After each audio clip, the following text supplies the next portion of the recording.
Son ruidosas, caóticas, desorganizadas, nunca descansan del todo y sus días son un calco del día anterior.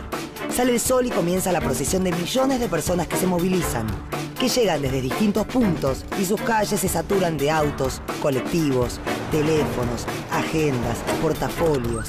En pocos minutos, la tranquilidad que reina durante la noche deja lugar a la acción continua de un semáforo, de una bocina, de un tren que sale a horario, seguido de otro, otro y otro. En Buenos Aires y en San Pablo, en Londres o en París, todos los días se ve la misma postal, se escuchan los mismos ruidos. En pocos kilómetros cuadrados vivimos cientos, miles, millones de personas y somos nosotros los responsables de las construcciones de edificios y de que se consuman millones de watts de energía. En las ciudades todo parece medirse en millones. Todas nuestras acciones, por pequeñas que sean, se suman y generan emisiones de gases de efecto invernadero. Si la vida en las ciudades afecta el clima, ¿qué se puede hacer para reducir los efectos del cambio climático?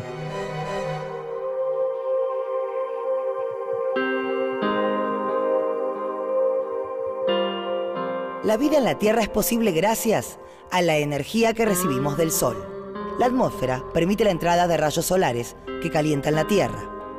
Esta, al calentarse, también emite calor, pero algunos gases en la atmósfera impiden que se escape todo el calor hacia el espacio y lo devuelven al planeta. Este fenómeno llamado efecto invernadero es lo que permite, entre otras cosas, nuestra existencia. Pero si la atmósfera retiene demasiado calor, la temperatura del planeta aumenta y produce una consecuencia tan peligrosa como indeseada: el cambio climático. Desde que descubrió el fuego e inventó la rueda, el hombre transformó continuamente su entorno en busca de su bienestar. En esta búsqueda, logró grandes avances y descubrimientos, pero también alteró ciclos propios de la naturaleza. Las industrias, la producción a gran escala, el uso de máquinas pesadas y la quema continua de combustibles fósiles provocan un constante aumento en el volumen de los gases que quedan alojados en la atmósfera. Estos son los gases de efecto invernadero. El dióxido de carbono es uno de ellos y es el resultado de casi todas las actividades humanas, desde pequeñas acciones cotidianas, como dejar una luz encendida, hasta desastres ambientales, como los incendios forestales. Todos son parte de una cadena de contaminación global que puede poner en serio peligro el futuro de la vida en la Tierra. Las causas y las consecuencias del calentamiento global son muchas y están vinculadas entre sí. Cada una, a su manera, aporta alteraciones o sufre los efectos de las demás. Cada una debe ser pensada entonces como un punto de un delicado tejido global del que depende nada más y nada menos que nuestra existencia.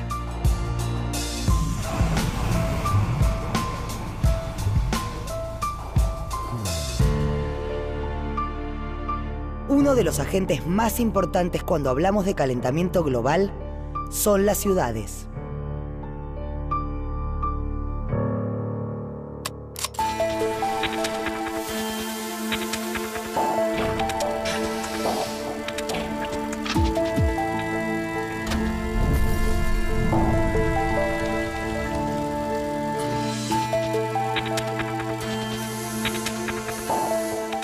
En el siglo XVIII comenzó una revolución que iba a cambiar al mundo. Se reemplazó el trabajo manual por la industria y la manufactura. Se mecanizó la actividad textil, se automatizaron tareas y se cambiaron las formas de trabajar el hierro. Este proceso se conoce como Revolución Industrial y marcó un antes y un después en la historia de la humanidad. Se expandió el comercio y nacieron los ferrocarriles. Todo se hizo más ágil, más rápido, más inmediato. La incorporación de máquinas pesadas provocó un enorme aumento en la capacidad de producción y cambió definitivamente el mapa de la población mundial. Millones de personas se trasladaron del campo a la ciudad y se expandieron las zonas urbanas. Este crecimiento no se detuvo. Desde hace más de 2 siglos, las ciudades se convirtieron en centros de desarrollo, permanentes generadoras de cambios globales. En la actualidad, más de la mitad de la población mundial vive en ellas, con sus beneficios y con sus consecuencias. Desde el punto de vista del cambio climático, las ciudades constituyen la principal fuente de emisión de gases de efecto invernadero. Esto tiene que ver con las acciones que se desarrollan en una ciudad, principalmente asociada al consumo de energía. Esta energía proviene principalmente de la quema de combustibles fósiles y, por lo tanto, a través de esta quema es que se liberan a la atmósfera enormes cantidades de gases de efecto invernadero. Si bien las ciudades ocupan solo el 1% de la superficie del planeta, las enormes cantidades de gases de efecto invernadero que se liberan por las acciones que se desarrollan son las principales productoras del fenómeno del calentamiento global. Si además tenemos en cuenta que gran parte de las ciudades en los últimos años han estado creciendo en forma desproporcionada, hace que algunas de estas ciudades se conviertan en lo que denominamos megaciudades y sean entonces las más importantes con respecto a las emisiones de estos gases. Se define megaciudad como aquel ambiente urbano en el que la población supera los 10 millones de habitantes.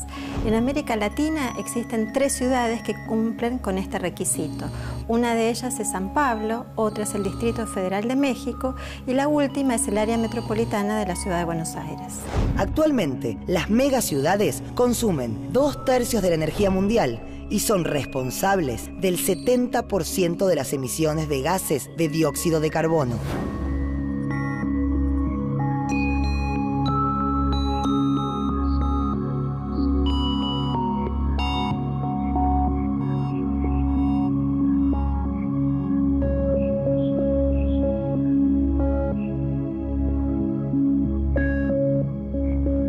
Tanto cemento, tantas emisiones. ¿Cómo repercuten estas variables en la temperatura de las megaciudades? La geometría de los materiales que se utilizan en las ciudades, la escasez de espacios verdes, la existencia de contaminantes en suspensión en la atmósfera de las ciudades y las actividades humanas que liberan calor a la atmósfera son las responsables del exceso de calor que se registra en las ciudades en comparación con las zonas suburbanas o rurales próximas a la ciudad. Esto da origen a un fenómeno denominado isla urbana de calor. La isla urbana de calor es un fenómeno local, propio de las ciudades, sumado al cambio climático que se caracteriza por ser un fenómeno global, presenta como resultado una mayor cantidad de calor en la ciudad. Esto hace que usemos cada vez más aires acondicionados, más ventiladores, más sistemas de refrigeración. A su vez, estos aparatos generan más calor y se consume más energía, generando una mayor emisión de gases de efecto invernadero a la atmósfera. Entonces, compramos aires acondicionados más grandes, más ventiladores y generamos todavía más calor en un proceso que se retroalimenta constantemente. El fenómeno de isla de calor es un fenómeno predominantemente nocturno. Esto quiere decir que alcanza su máxima intensidad algunas horas después de la puesta del sol y durante la noche y tiene un mínimo durante las horas del día. Este fenómeno es nocturno porque es precisamente durante las horas de la noche en las cuales no se recibe energía del sol a cambio de las enormes cantidades de energía que se liberan a la atmósfera por parte de todos los materiales urbanos que fueron acumulando el calor durante las horas de insolación. En general, esta magnitud media es del orden de 2 grados centígrados, pero en términos instantáneos, la intensidad de la isla urbana de calor puede ser del orden de los 10 grados centígrados. No da tregua, hoy tuvimos en Capital Federal y alrededores una tarde realmente insoportable, casi llegamos a los 40 grados de sensación térmica. Y la capital argentina se ve afectada por un temporal de lluvia. En cuestión de 2 horas se registraron precipitaciones equivalentes a 1/3 del promedio mensual de lluvia. Vamos a tener con una máxima que puede estar llegando a los 35 grados. Se están vendiendo 100 equipos de aire acondicionado por minuto y en algunos lugares ya agotaron el stock. Las consecuencias climáticas que sufre una determinada área, por ejemplo, una ciudad, se conocen como impactos locales. Buenos Aires ya los está padeciendo. Durante las últimas décadas, en esta ciudad se han registrado veranos más largos y temperaturas récords. Las emisiones que generan la industria, el transporte y el consumo eléctrico se suman a las del resto del mundo y todas juntas provocan variaciones climáticas que se sufren a nivel global. En los últimos años, fenómenos climáticos extremos, como las tormentas, las olas de calor, las inundaciones y las sudestadas se volvieron más intensos, prolongados y frecuentes.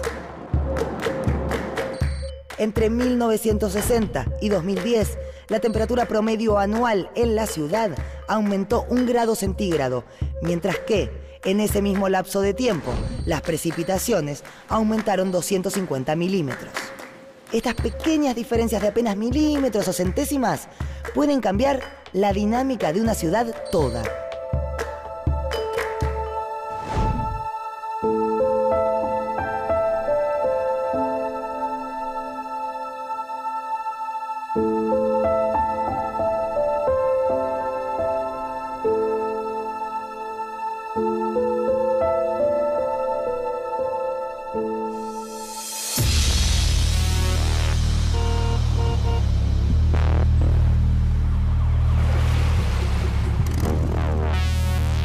En el área metropolitana de Buenos Aires vive 1/3 de la población argentina, con aproximadamente 14 millones de personas.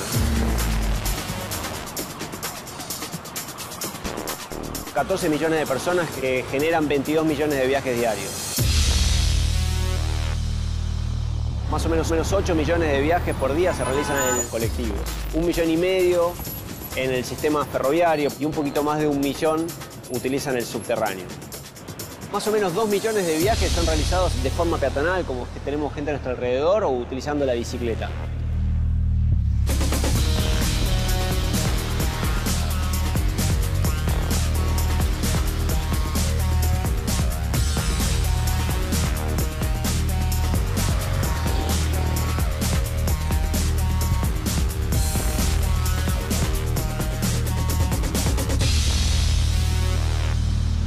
En términos de emisiones de gases de efecto invernadero, el principal responsable del sector transporte es el sistema de transporte de cargas. El que le sigue es el sector de autos particulares, con el 35% de las emisiones. Y solamente el 5% restante es generado por el sistema de transporte público de pasajeros. Utilizando auto particular, como todos estos que tenemos alrededor, con donde uno va en un solo automóvil para hacer su viaje, se emiten 4 veces más emisiones que utilizando el sistema de transporte público de colectivos y 8 veces más que si nosotros nos trasladásemos en medios guiados como subterráneo o ferrocarril. La comodidad de viajar en un auto con aire acondicionado no se puede comparar con un medio multitudinario como el subte o el tren. Compartiendo el transporte, perderíamos comodidad, pero le ahorraríamos calor al planeta.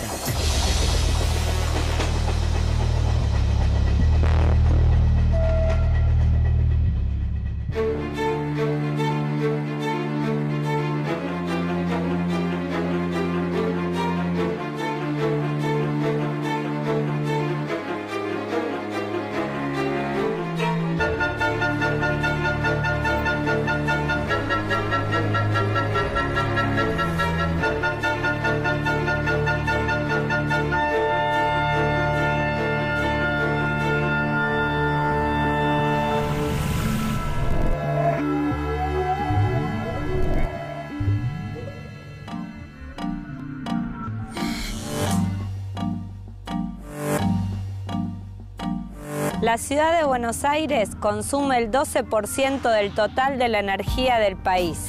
En la ciudad de Buenos Aires hay 1.572.000 usuarios de electricidad que en el año 2009 demandaron 11.336.000 megawatt-hora en el año. La mayor parte de la energía producida en Argentina, del orden del 56% para el año 2009, fue a partir de la quema de combustibles fósiles. El 37% fue producido con hidroelectricidad, mientras que el 7% restante fue producido con tecnología nuclear. El 41% de la energía que se consume en la ciudad de Buenos Aires lo hacen comercios, mientras que el sector residencial es responsable del 37% del consumo. Dentro de lo que son los consumos en los hogares y en los comercios y oficinas, la energía consumida para la climatización de ambientes es de las más importantes. Es habitual ver que hay excesos tanto para refrigerar como para calefaccionar los ambientes. El excesivo consumo de energía tiene distintas causas. Seguramente pocos sabemos que una de estas puede ser nuestra propia casa. Sí, el diseño, sus materiales, su orientación con respecto a la luz natural.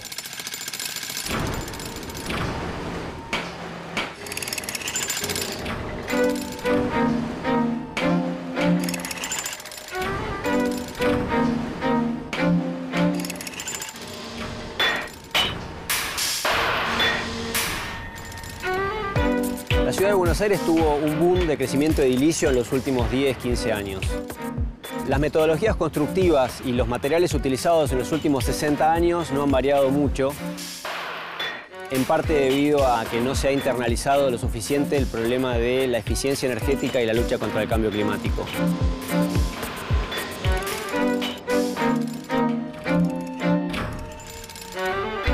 La relación entre cambio climático y construcción está determinada por la capacidad de aislación de los materiales utilizados en los edificios. Esto significa que si nosotros tenemos menor capacidad de aislación en los materiales, vamos a requerir mayor uso de energía para aclimatar las habitaciones de ese edificio, generando un uso ineficiente de la energía.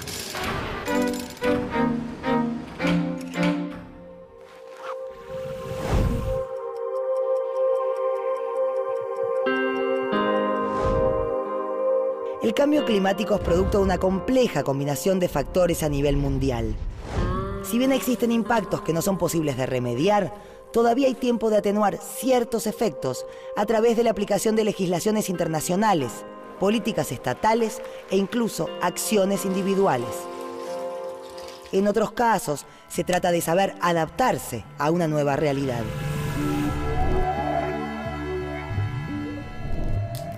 El cambio climático forma parte de la agenda de los líderes de todo el mundo.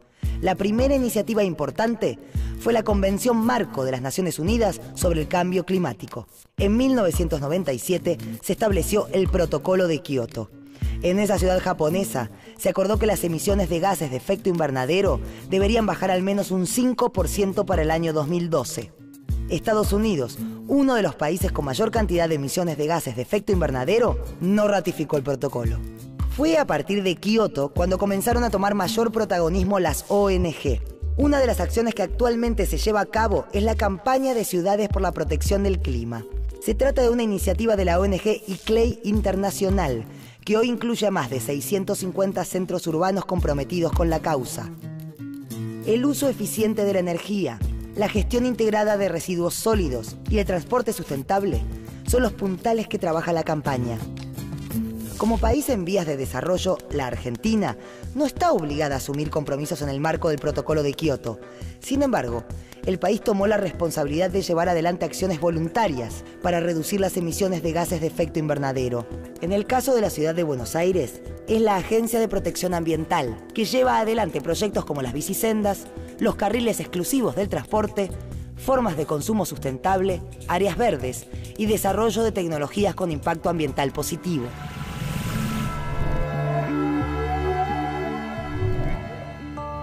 Existen actividades concretas, políticas nacionales, internacionales y acciones individuales que pueden realizarse para disminuir las emisiones de gases de efecto invernadero que aceleran el cambio climático. Estas acciones se definen como mitigación.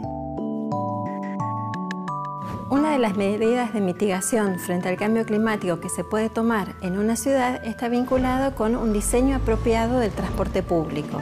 Cuanto más eficiente sería que, por ejemplo, 40 personas se desplacen en forma conjunta en un único transporte, por ejemplo un colectivo, en comparación con si cada una de estas personas se desplazara en forma individual en un automóvil. Cuando hablamos de mitigación en ámbitos urbanos, el sector transporte, y en especial el transporte público, es uno de los elementos centrales. Para promocionar este uso del transporte público y desalentar el uso del vehículo privado, se necesita mejorar el sistema existente con medidas de seguridad, como por ejemplo carriles exclusivos dentro de las avenidas. Y por el otro lado, alentar el uso de transporte sin motor, como las bicicletas y el caminar la ciudad. Las medidas de mitigación con respecto a la construcción en una ciudad está vinculado a dos aspectos fundamentales. Uno está asociado a los materiales que se utilizan para las construcciones y otro con el diseño con el que se realizan estas construcciones. Otro aspecto que es importante con respecto a las edificaciones está vinculado con la orientación con la que se construyen las viviendas, de forma de favorecer el ingreso de luz natural, principalmente durante los meses de invierno, y que además haya una orientación que favorezca que sean más frescas las viviendas durante el verano. Esto se hace a través de la utilización de arbolado urbano, que favorezca la introducción de sombra en las viviendas durante los meses de verano y que permita que ingrese el sol durante el invierno. También otra de las medidas de aislación de las viviendas está vinculado con el uso de vidrios, dobles vidrios, que permiten una aislación térmica importante con respecto al exterior y reducen de esta forma los requerimientos de refrigeración o de calefacción según la época del año.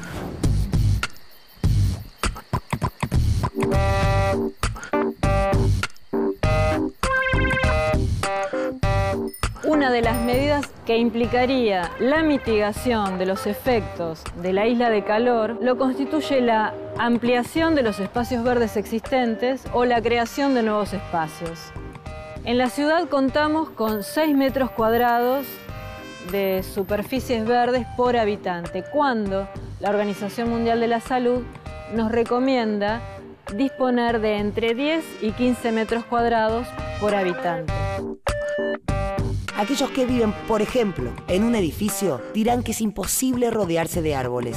Pero siempre existe un mínimo espacio para mitigar emisiones. Las coberturas verdes absorben calor y dióxido de carbono y liberan oxígeno a la atmósfera. Una cobertura verde es un sistema que permite el crecimiento de vegetación en la parte superior de edificios, ya sean techos o terrazas. La vegetación que crece da sombra a las superficies, remueve el calor por evapotranspiración. De esta manera reduce la temperatura ambiente. Estos espacios tienen un impacto positivo porque además de enfriar el aire y el suelo de la cubierta, mejoran el aislamiento térmico de los edificios. En definitiva, pueden ayudar a mejorar la calidad de vida.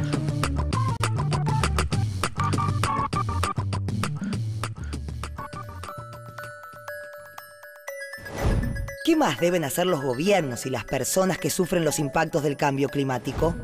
Adaptarse. Esto es, adecuar sus estilos de vida a las nuevas condiciones climáticas, incluso aprendiendo a usar a su favor aquellas nuevas circunstancias de las que se puede sacar provecho. Las medidas de adaptación frente al cambio climático en una ciudad están asociadas a cómo informar, por ejemplo, a la población cómo hacer frente a los posibles impactos que produce el cambio climático en el ambiente en el que desarrolla sus actividades cotidianas y su vida. Estas acciones están vinculadas, por ejemplo, con sistemas apropiados de alerta frente a la ocurrencia de eventos extremos de temperatura, esto es, olas de frío, olas de calor, ante la ocurrencia de tormentas intensas que puedan dar lugar a inundaciones y anegamientos dentro de la ciudad, y finalmente en aquellas ciudades que están ubicadas en zonas costeras, alertas con respecto a la posibilidad de desbordes de ríos que puedan inundar toda la franja ribereña de la ciudad, o también por ascenso del nivel del mar.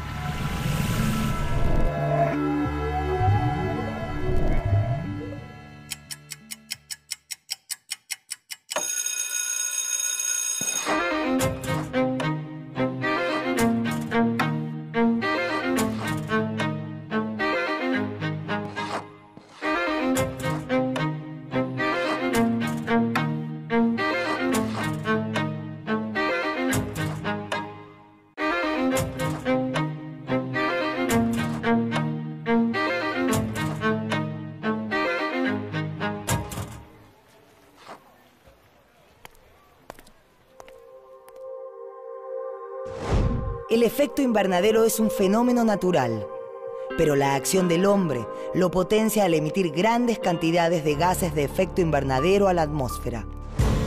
Esto produce un calentamiento de la Tierra y un cambio en el clima a nivel mundial. No existen soluciones mágicas ni inmediatas. Las políticas impulsadas por los gobiernos solo pueden tener éxito en la medida que tomemos conciencia, que nos comprometamos. Las acciones individuales son fundamentales para atenuar el calentamiento global y el cambio climático. El cambio individual es un cambio colectivo.